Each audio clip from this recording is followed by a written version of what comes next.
Hi, and welcome to the Flawless Salon Nails tutorial. In this tutorial, we'll cover our complete automated nail care system that provides every tool you'll need to shape, file, smooth, buff, shine, and clean up cuticles, all in the comfort and safety of your own home. Inside the Salon Nails box, you'll find the nails handle with a cap, a charging cord, and a case with 6 different nail attachments, including A, the shape and file, B, the grind and smooth, C, the smooth and shine, D and E, the buff and cleanup, and F, the cuticle cleanup.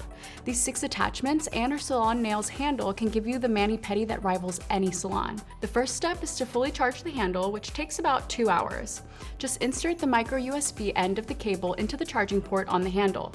When the charging is complete, the LED indicator light will turn off. The Salon Nails offers a forward and reverse directional spin, as well as a low and high setting for each. The dots above the dash are the low and high speeds for forward direction. The dots below the dash are the low and high speeds for reverse direction.